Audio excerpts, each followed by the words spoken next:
c'est quand les fondements sont renversés. À qui regardes-tu? Quand les fondements sont renversés, à qui regardes-tu?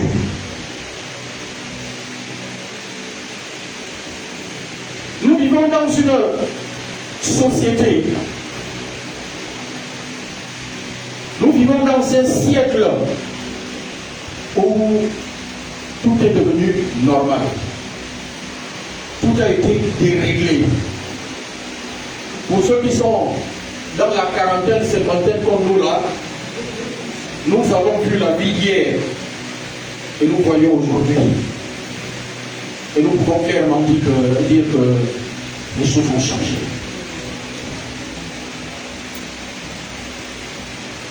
Quand les fondements sont renversés, les fondements moraux, les fondements sociaux, quand tu as grandi au village, tu es au village, jusqu'à un certain âge, tu as été au village. Pas le village d'aujourd'hui. Amen. Le village des années 80. Amen. Où tu pourrais partir de chez toi. Tu vas chez le voisin. Tu trouves les gens en train de manger, tu t'assois, tu manges aussi. C'était comme ça au village. Tu trouves les gens en train de manger, tu t'assois, tu manges. C'était ça la société. Pour raconter les gens, toi tu racontes, tu parles seulement. C'est la même chose seulement. Quand ces fondements sont renversés comme ça, toi tu fais quoi? Tu regardes à qui?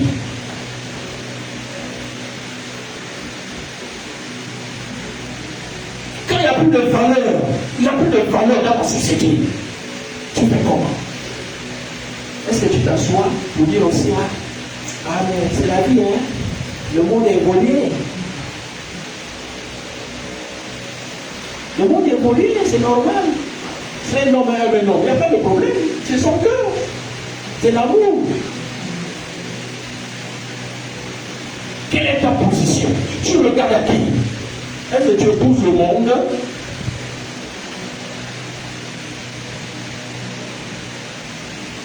Quelle est ta position?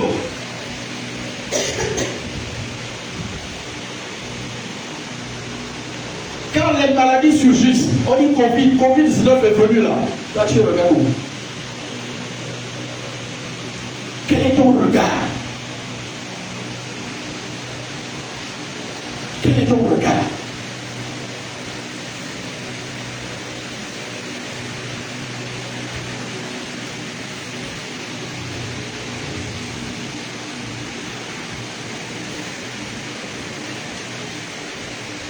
Ésaïe chapitre 53.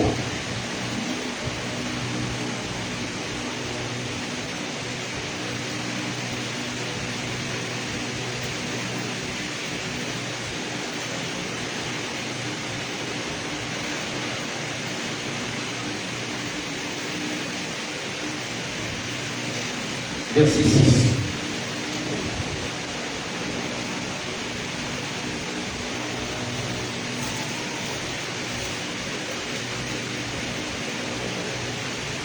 Isaïe 53, verset 6. Il est écrit. Nous étions tous errants comme des brebis. Chacun suivait sa propre voie. Et l'Éternel a fait retomber sur lui l'iniquité de nous tous. Amen. Nous étions tous errants. Le prophète parle. Il dit nous étions tous errants. Tous les hommes. Errants.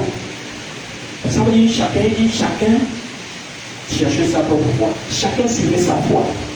Pourquoi? Parce qu'il ne croyait pas Dieu. Parce qu'il n'avait pas Dieu. Parce qu'il ne cherchait pas Dieu. Chacun cherche sa voie. Et c'est le monde dans lequel nous vivons aujourd'hui. Chacun cherche sa voie. S'il faut aller chez le Nganga, je vais chez le Nganga. Je vais chercher ma voie là-bas. L'autre dit, je vais chez le marabout, chercher ma voie là-bas. Je vais chercher la vie. Voilà. Cela fait tomber où? La vie que tu cherches là. C'est tombé où? Chacun cherchait sa voie. Chacun suivait sa propre voie.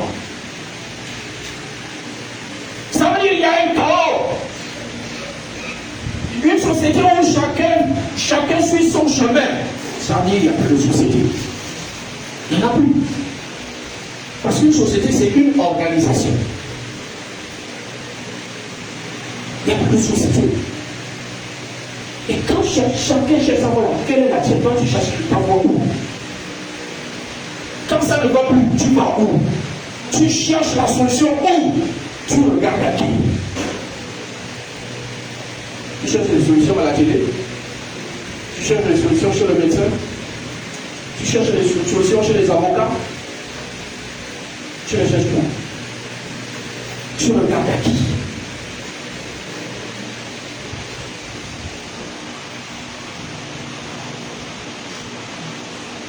Chacun cherche sa propre voie. Il n'y a plus de repères. Il n'y a plus de repères. Bon, aujourd'hui, non, il y a l'animisme qui monte. Ah, il faut retourner à nos sources. Source là, c'est où? Source là, c'est où? Quand moi j'étais petit, on allait à la source chercher de l'eau. Elle était très bonne cette eau-là.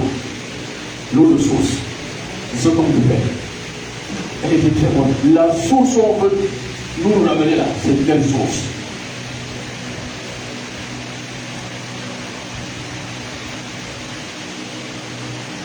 C'est laquelle? Là où il n'y a plus de respect, où on peut insulter les gens à la télévision devant tout le monde, et puis on te laisse parler comme tu veux. Samedi prochain, tu reviens. C'est ça la source. Où on doit repartir. Ah voilà, c'est pas ma source. Moi, on m'a enseigné les valeurs, le respect, les aînés. C'est ça qu'on m'a enseigné dans ma source. Donc je n'irai pas là où on insulte les gens. Je n'irai jamais là-bas. Je suis trop bien éduqué. Alléluia. Je n'ai jamais insulté les gens. Parce qu'on me l'a enseigné, on me l'a inculqué.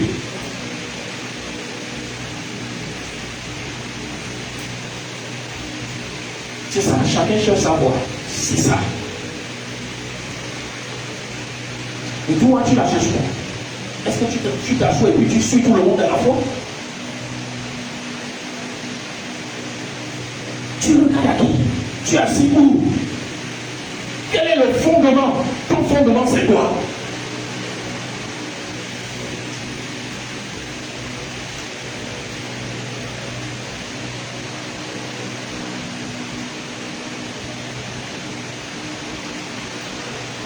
Le Pierre chapitre 2, verset 8.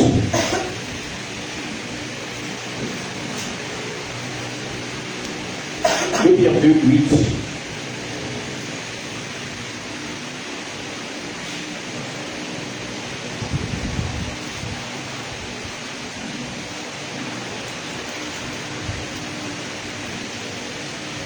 Il est écrit.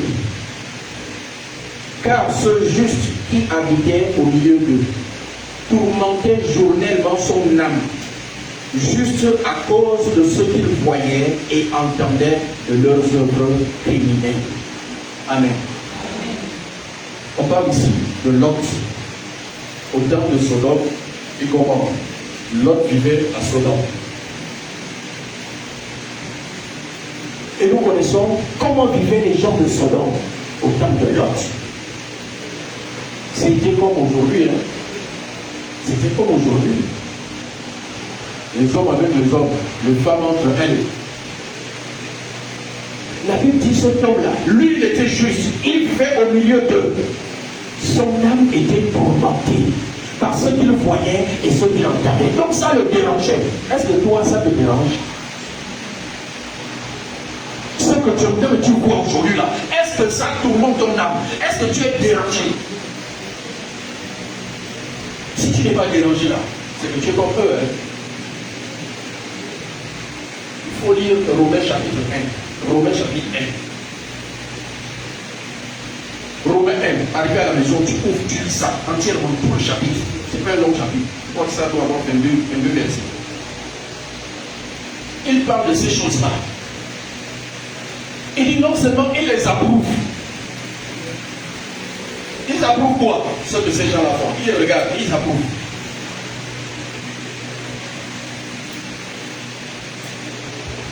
On dit non, il faut être tolérant. La tolérance. C'est un mot que j'ai cherché dans la Bible, je n'ai pas trouvé. Je n'ai pas trouvé. La Bible parle de l'amour, pas de la tolérance. L'amour, c'est de dire à quelqu'un que ce que tu fais là, Dieu n'aime pas ça. C'est pour te sauver. Ce n'est pas pour dire non, ah, Dieu va te guérir, Dieu va te délivrer. Non, il faut faire, un jour Dieu va te délivrer. Non, ça c'est pas l'amour. Il faut l'accepter comme ça, il faut seulement prier. Si tu ne lui dis pas que c'est pas bon, tu vas prier. Ça ne changera pas. Il faut dire aux gens la vérité de la Bible. La vérité de la Bible. Pas nos vérités. Ce que Dieu dit dans sa parole. C'est ça qu'il faut leur dire. Même si ça dérange. Mais elle libère. Elle libère. Les fondements sont renversés. Tu fais quoi? Tu regardes où? Est-ce que tu acceptes ça? Ou tu dis non, ça, en tout cas, ça ne me regarde pas. Hein? Donc, à faire leur chose. Mais tu as une responsabilité. Chrétien, tu as une responsabilité. Tu détiens la vérité. Voici la vérité. C'est ça la vérité. C'est pas autre chose. La vérité se trouve ici. Je le dirai à qui veut l'entendre. Partout. C'est ça la vérité.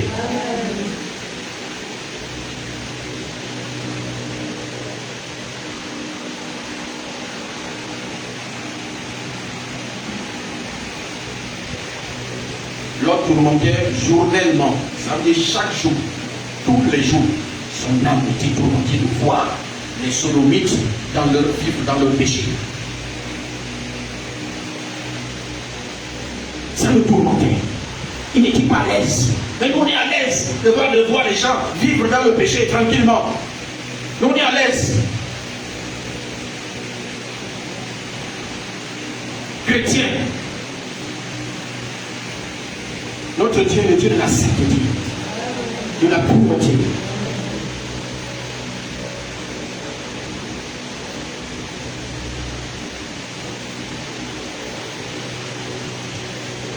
Et ça veut dire que nous-mêmes, nous devons d'abord être dans cette sainteté-là pour pouvoir la dénoncer.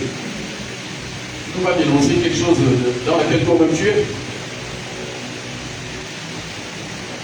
Alléluia. Amen. Nombre chapitre 21. Quand les fondements sont renversés, à qui regardes-tu?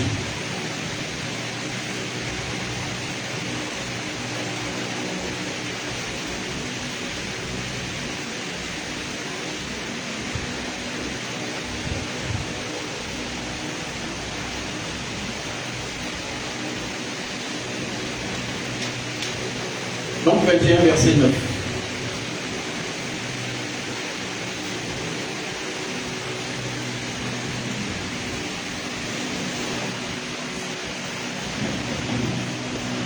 Nombre 21, verset 9, il est écrit: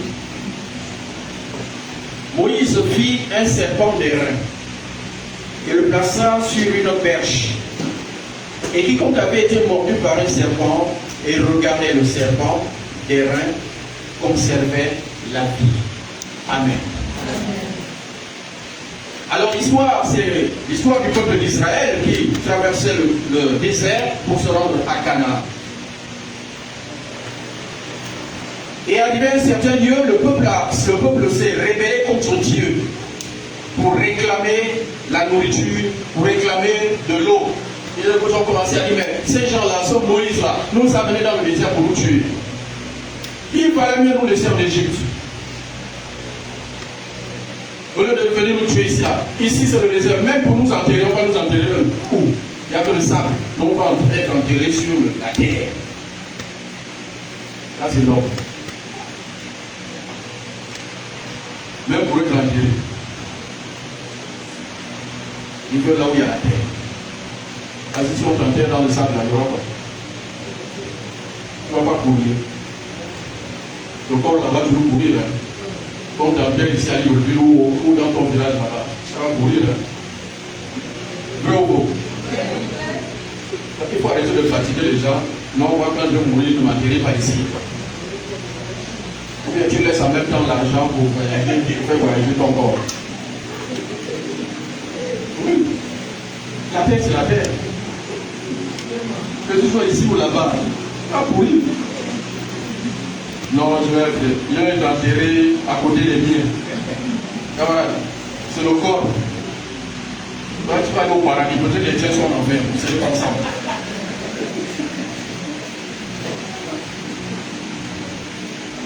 Alléluia.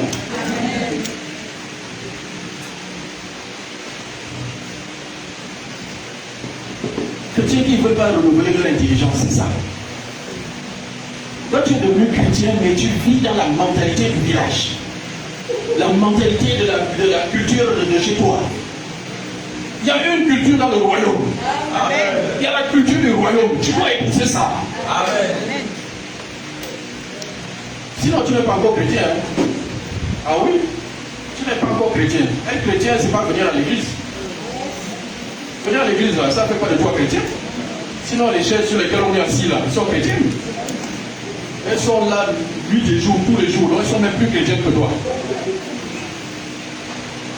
Oui. Elles connaissent tous les cantiques. Il y a des cantiques que tu ne connais pas, les chaises connaissent. Donc, venir à l'église, le fait que ce n'est pas ça les chrétiens.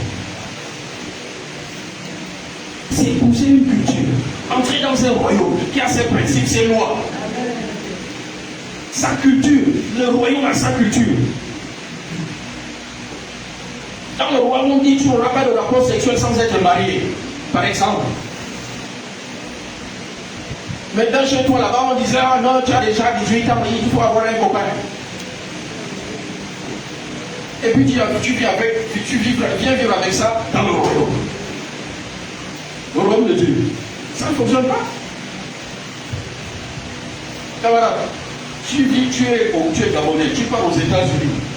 Arrivé là-bas, tu dis je vais vivre aux États-Unis. Tu es aux États-Unis et puis tu veux vivre comme au Gabon. Enfreindre les lois, tu conduis comme tu veux. On va t'arrêter. Tu n'es plus chez toi. Tu es arrivé dans un autre pays qui a ses lois. C'est la même chose quand tu deviens chrétien. Et quand tu enfreins les lois là, de Dieu, là, les démons se chargent de toi. C'est ça, les policiers. Ils vont t'arrêter. Les dragons sont là. Alléluia. Amen. Donc le peuple d'Israël s'est rebellé. Ils ont dit, ah Seigneur, ah Moïse, pourquoi?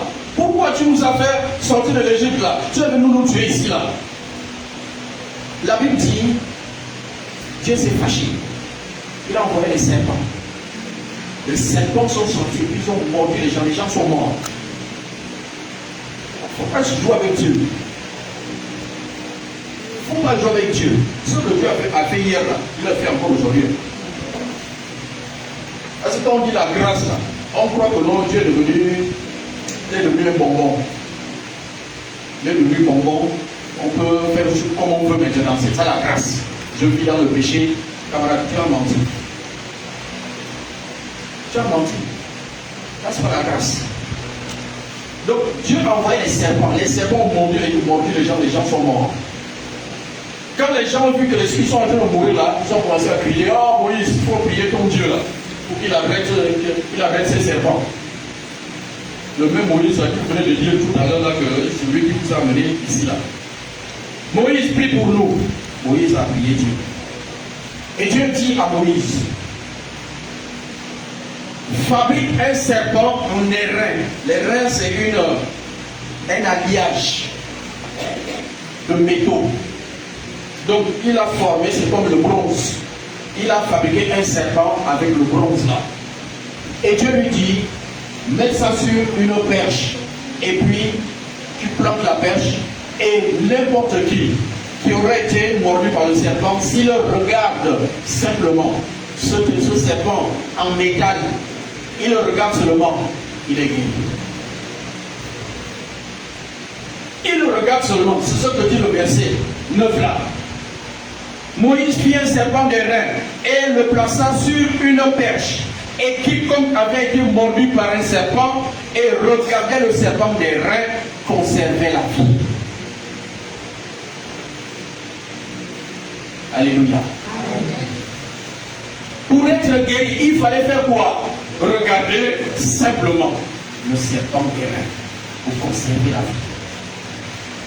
C'est pourquoi j'ai posé la question. Toi, tu regardes à qui? À qui regardes-tu? Quand les fondements sont renversés, il y a eu ce problème-là, il y a eu des morsures de serpent, tout le monde était en panique. Moïse, Dieu dit, il faut fabriquer un serpent guérin. Celui qui regarde simplement à ce serpent-là, celui qui est monté regarde le serpent, reçoit la guérison.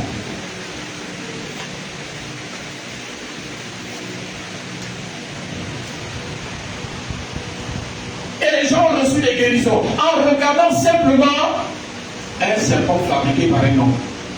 Il ne bouge pas. Il ne vit pas. C'est du métal. C'est simplement du métal. Il dit, tu le regardes simplement. Le serpent, il y a des gens qui sont là, ils sont morts, ils sont alliés, les corps sont là étendus. Mais toi, tu viens, tu regardes, tu ne meurs pas. Écoute-moi ce soir. Les cadavres sont là, mordus par les serpents. Les cadavres sont alignés. L'homme, un autre homme là, lui aussi mordu par le serpent. Il regarde un serpent fabriqué en métal. Il regarde simplement. Lui aussi, il est mordu par le serpent. Il regarde simplement ce serpent là. Il conserve la vie. À qui tu regardes? À qui tu regardes? Est-ce que j'ai un de mes mannequins là? Cherchez-moi un ou deux mannequins. Alléluia. Amen. À qui tu regardes? Quand tu as des problèmes, tu regardes à qui? Tu es mordu, tu as des maladies, tu regardes à qui? Jean chapitre 3. Regardez. Tout ce qui est dans l'Ancien Testament, c'est l'image du Nouveau Testament. L'image. C'est l'image. Il y a l'image, et puis regardez, il y a une photo, et puis il y a toi. Il y a la photo de toi, et puis toi-même. Alléluia. Amen. Lisons d'abord. Jean chapitre 3. Moi j'aime la Bible. Jean chapitre 3, verset 14 à 15.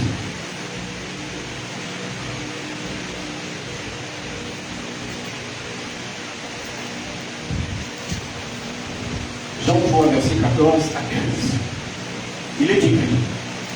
Et comme Moïse éleva le serpent dans le désert dans lequel on vient de lire là-bas, le serpent des reins. Comme Moïse a élevé le serpent des reins dans le désert, il faut de même que le Fils de l'homme soit élevé. Exactement comme Moïse a élevé le serpent, de même le Fils de l'homme, Jésus-Christ, soit élevé. Afin que quiconque croit en lui ait la vie éternelle. Amen. Afin que n'importe qui le regarde, porte ses regards sur lui, porte son espoir sur lui.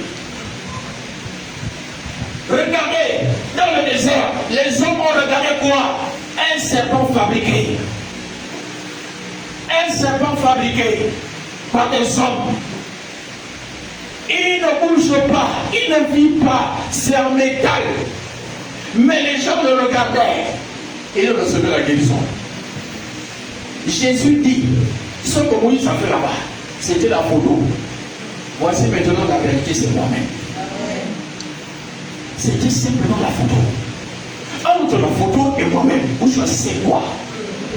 Si la photo a guéri les gens, en plus fort, ils sont moi-même. Une simple photo, tu la regardes. Il y a des années 2011, on avait fait la rencontre d'une jeune fille. Elle priait dans une certaine église. Et puis un jour, elle nous a raconté. Moi, j'ai regardé un témoignage, j'ai vu un témoignage qu'il y avait un homme de Dieu, un homme qui avait pris la photo d'un homme de Dieu, il avait mis à côté de sa propre photo. Et cette personne était malade. Et comme elle a pris les photos comme ça là, elle a trouvé la guérison.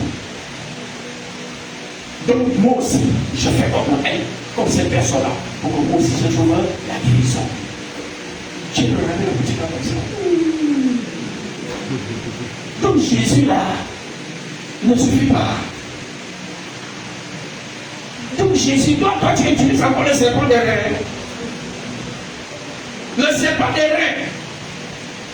Mais Jésus a dit, comme le serpent a été levé là, moi je vais être élevé, afin que quiconque croit en moi, n'importe qui croit en moi, reçoive la vie éternelle.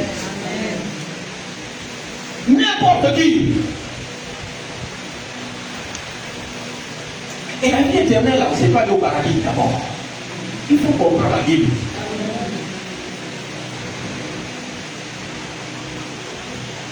La vie éternelle, c'est pas d'abord aller au paradis. Tu reçois Jésus, tu vis sur la terre. Tu vis sur terre. Avant de mourir. Et tant que tu vis sur terre, tu vis comment? Tu vis avec tes moyens. Tu vis avec tes diplômes. Mais regardez les gens qui ont les diplômes, ils meurent comme ça là, tous les jours. La vie éternelle, c'est la vie de Jésus lui-même. La vie qu'il a manifestée sur la terre. Sa vie, c'est sa propre vie là. C'est ça la vie éternelle. C'est ce qu'il a dit là. Celui qui mange ma chair et boit mon sang aura la vie éternelle. Il a la vie. Même on aurait dit a la vie éternelle. Celui qui mange ma chair, il faut lire la Bible. Jean 6, celui qui mange ma chair et boit mon sang a la vie éternelle. C'est la vie de Jésus-Christ. Tu manges sa chair, tu bois son sang. La vie se trouve dans le sang. La vie de toute chair est dans le sang. Donc tu bois le sang de Jésus, tu bois la vie de Jésus. Amen. Jésus est tombé malade une fois. Amen. Vous avez lu ça dans la Bible? Non.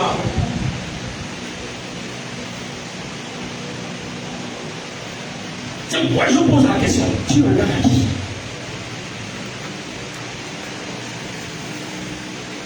Tu regardes à qui? Quand tu es malade, tu regardes à qui? Au médecin? Lui-même il tombe malade. Il meurt malade.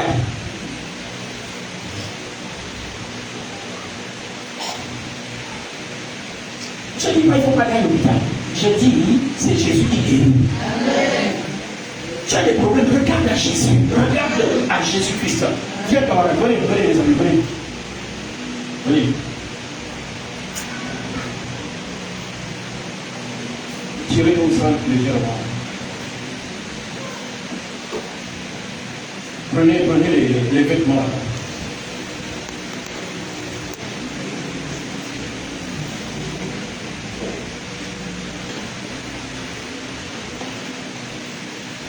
Donc l'homme prend son vêtement noir là.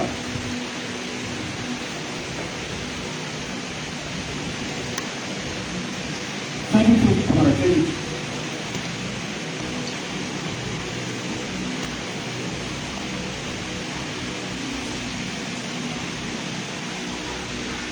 Voilà.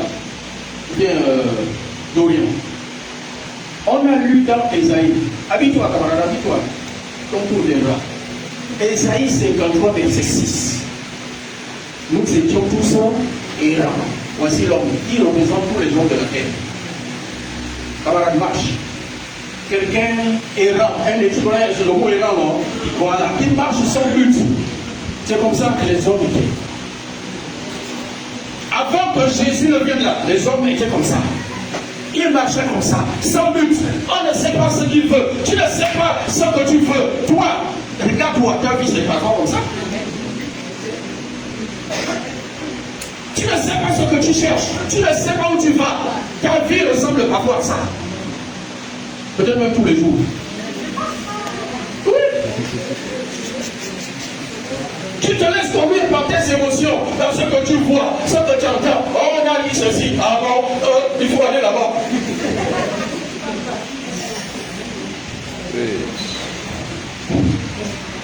Voilà. Chacun cherche sa voix, chacun cherche sa propre voix.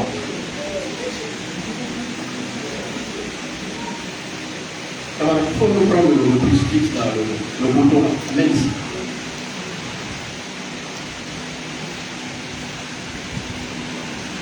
Et donc, pendant que cet homme-là, l'homme, errait, ensuite arrive le Fils de Dieu, Jésus-Christ, qui est mon enfant. Jésus arrive, il voit les hommes dans cette situation, il voit comment les hommes souffrent, mais de l'âge de 0 ans jusqu'à 30 ans, il voit, il ne peut rien faire. Il ne fait rien. Il voit les malades, il voit les démoniaques, les gens possédés, il les voit, il ne fait rien. Il ne fait rien. Pourquoi? Son œuvre n'est pas venue. Il n'a pas la capacité encore. Donc il vit comme tout être humain, sauf que regardez son vêtement. Regardez. Est-ce qu'il a le même vêtement que l'homme errant? Non. Lui là, il a les malédictions sur lui. Il a les malédictions. Il a les maladies. Il est pauvre. C'est un pécheur. Et s'il continue comme ça là, la mort. Tout être humain qui vient sur la terre là, c'est comme ça. Tout être humain. Que tu sois né, papa est pasteur, maman est prophétesse, tu nais comme ça. Tu nais comme ça. Que tu sois blanc, que tu sois noir, tu manges le bois amer, le bois sacré, ou bien tu manges la communion. C'est comme ça. Tous les hommes. C'est pourquoi il écrit, tous ont péché et sont privés de la gloire de Dieu. Tous ont péché, tous les hommes. C'est pourquoi ils sont errants, parce qu'ils n'ont pas Dieu. Ils sont errants, ils ne connaissent pas Dieu. Ils ont tous péché. Ils sont errants, ils n'ont pas Dieu avec eux. Tous les hommes. Il a fallu que Dieu envoie son Fils. Dieu envoie son Fils. Il trouve les hommes dans cette situation. Il fait ses 30 ans. Quand il arrive à 30 ans, il va dans le désert. Son papa lui parle là-bas. Voici la mission. Ce que Dieu veut faire. Alléluia. Amen. Le dragon n'a pas pu lui ravir son étoile. Donc il va accomplir sa mission. Il sort du désert. Il rentre dans la synagogue. On lui donne le courant d'Isaïe 52. Isaïe 61. Il dit, l'Esprit du Seigneur est sur moi. Parce qu'il m'a donné. Non, oui, pourquoi? Pour annoncer la bonne nouvelle. Pour délivrer les captifs. Pour guérir les malades. Alléluia. Amen. Ensuite, ce Jésus-là, il guérit effectivement les malades. Pendant 3 ans, il est dans Jérusalem, dans la Galilée. Il guérit les malades. Il relève les paralytiques. Il purifie les lépreux. Il fait nourrir les gens. Il a tout fait. Tout. Ensuite, ce Jésus-là, quand il fait tout ça là, il va à la croix. Il va à la croix. Mais quand il guérit les malades là, quand il guérit les malades, il ressuscite les morts là. Il est en train de prendre ça. Amen. Il pardonne les péchés. Tout ça là, ça vient sur lui. Tout ça, ça vient sur lui. Donc c'est lui qui devient. La malédiction vient sur lui. Le péché vient sur lui.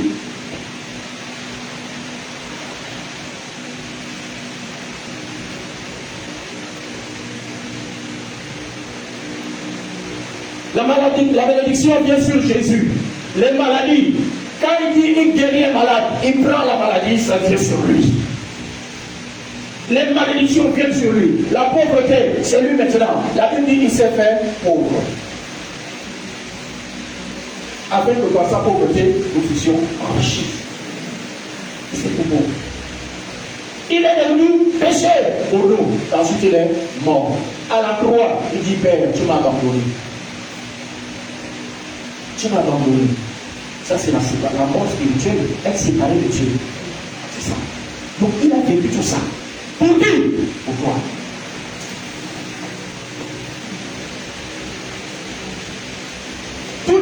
regardez, il est là, à la croix. Il est à la croix. Tout ça, c'est la croix que ça a été fait. C'est pourquoi on pose la question. Quel problème là? Tu regardes à qui? Est-ce que tu regardes Jésus à la croix? Parce que c'est à la croix que toutes ces choses sont. Ces choses-là sont à la croix. Les maladies là, c'est ici. Regardez, porte le vêtement. Porte le vêtement.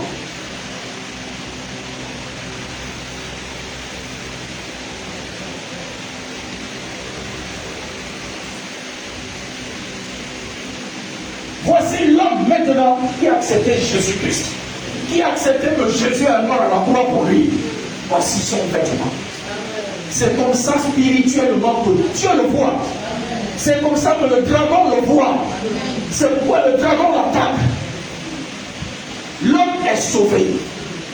Il n'ira pas en enfer. Il est sauvé. Il a reçu Jésus comme sauveur et Seigneur. Il est sauvé. L'homme est béni. Il n'a même plus besoin de demander une bénédiction. Seigneur, bénis-moi. Il n'a plus besoin. Il est déjà béni. Éphésiens 3. Nous avons été bénis de toutes sortes de dans les lieux célestes en Christ. En Christ. Il faut préciser ça. C'est en Christ. Il est béni. Il est. Pourquoi? Parce que Jésus a pris ses maladies. Jésus a pris ça. Il est guéri. Et il est riche. Plus besoin de prier Dieu. Bénis-moi. Oh Seigneur, rends-moi riche. Non. Il faut maintenant, en tant qu'enfant de Dieu, tu rentres dans les principes de Dieu. Tu rentres dans le royaume. La vie du royaume. Il faut croire.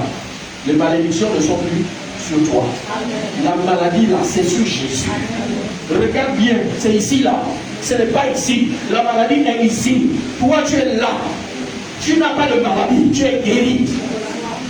Par cette morsure, nous avons été guéris.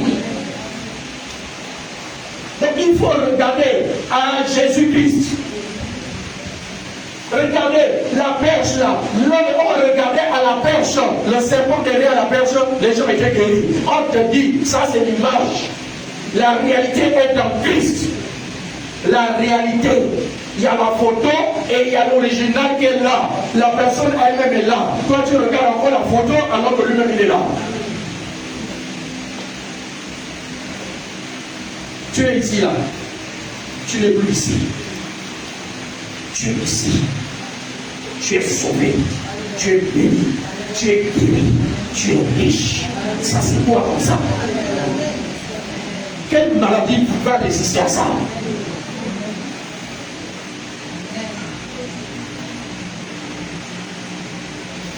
Quand les fondements sont renversés, regarde ce que Jésus a fait. Regarde la vie de Christ.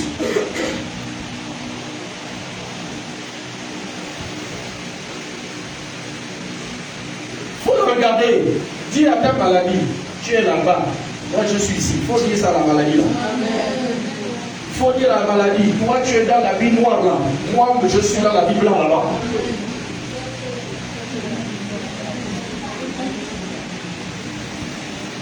Il faut le dire avec foi.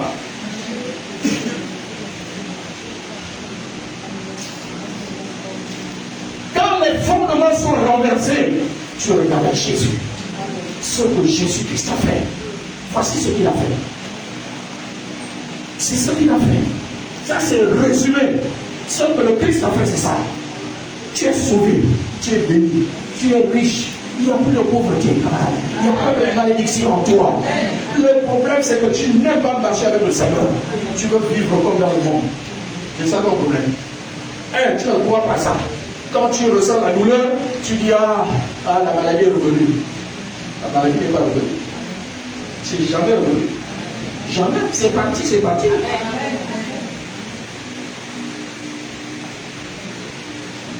Moi, je dis, je ressens la douleur, je dis, fais mal là-bas, ça c'est ton problème. Moi, je nous avance. Tu n'as qu'à me penser comme tu veux là. Je ne m'occupe pas de toi.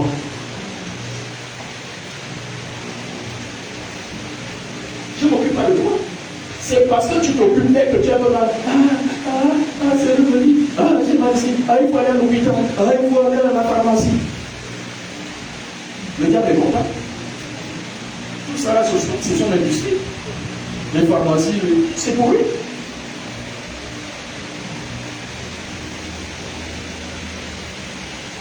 Alléluia. Amen. Là, c'est le premier jour. C'est le premier jour, aujourd'hui là. Si tu crois, je n'ai pas besoin de prier pour toi. Tu crois simplement. Tu es guéri. Tu n'as pas besoin de prier. J'ai fait ça plusieurs fois. Les gens sont guéris. Les gens sont guéris. Tu crois seulement. Tu es guéri. Tu n'as pas besoin de prier pour toi. Crois seulement. Jésus a dit crois seulement. Moi aussi je te dis crois seulement. Crois seulement. Il ne faut plus regarder là-bas. C'est déjà sur Jésus. Ça c'est toi. Ça c'est toi qui es là. Quand le monde spirituel te regarde, il te voit comme ça. C'est pourquoi ils s'en prennent à toi. Parce qu'ils ne veulent pas te voir comme ça, ils veulent te voir comme ça. Donc ils viennent t'attaquer, comme ça tu vas croire que tu es comme ça.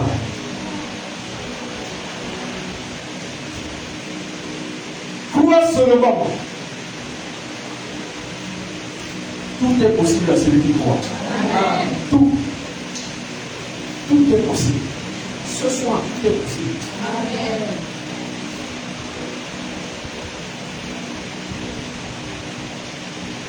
Comme l'étoile est là, restaurée même ce soir. Amen. Sans besoin de prier. Mais la foi est là.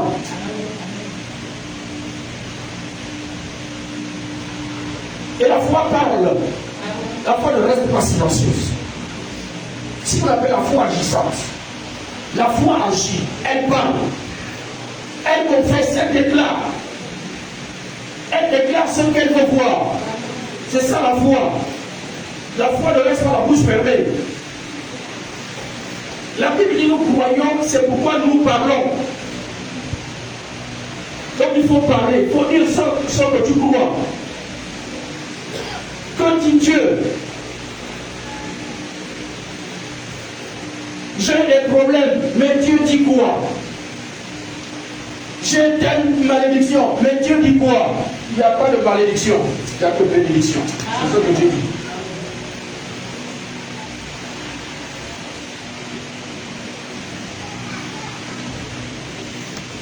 Alléluia. Amen. Merci, nos chers mannequins. Que Dieu vous bénisse. Amen. On va acclamer le Seigneur.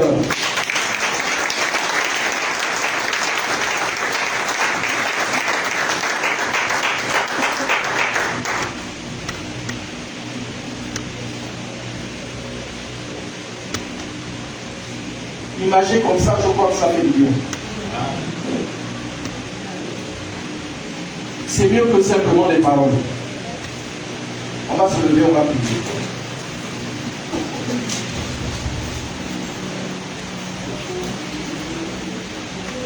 Qu'il faut avoir reçu ce soir. Amen.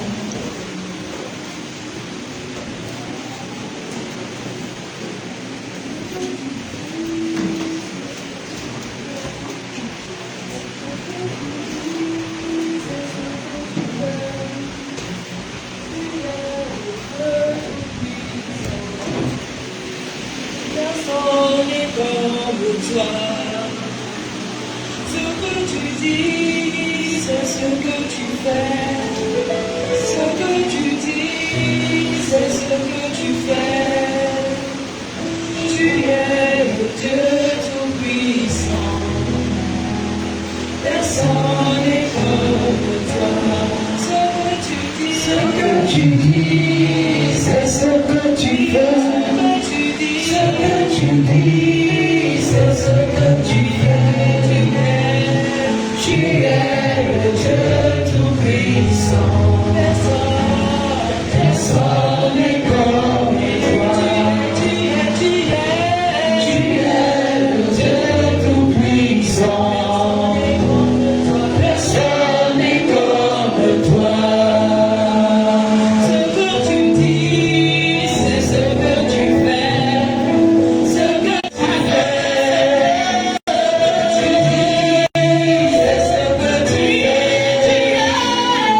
avec toi.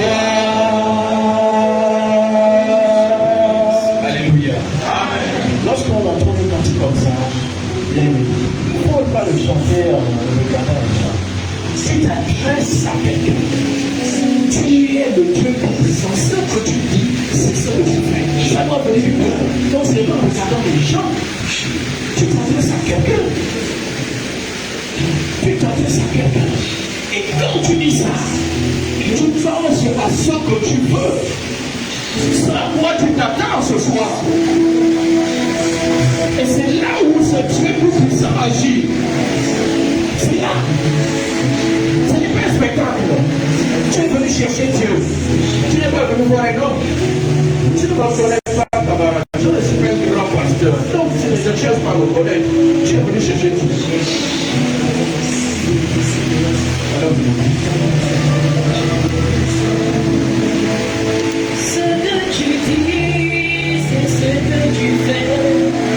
Ce que tu dis, c'est ce que tu fais. il dit quoi? Il dit ce que nous avons vu ce soir. Il dit qu'il a pris tes péchés. Il dit qu'il est mort pour toi.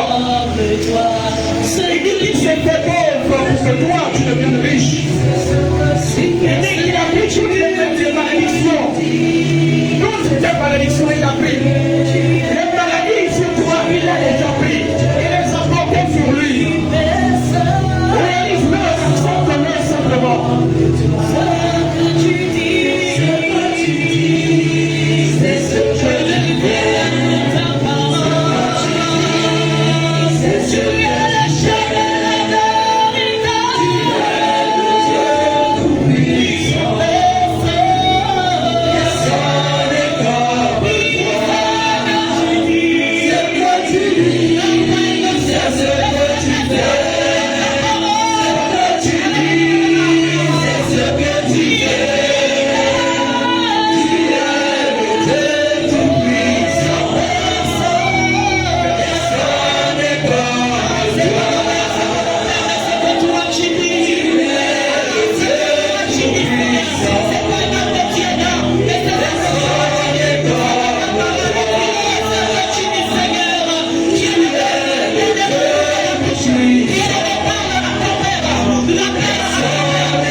Alléluia.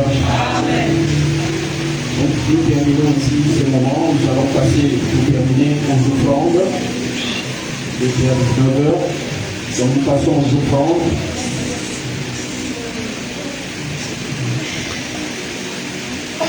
Apportons nos offrandes au Seigneur. Viens bénir Dieu pour la parole que tu as reçue, pour ce que tu as reçu.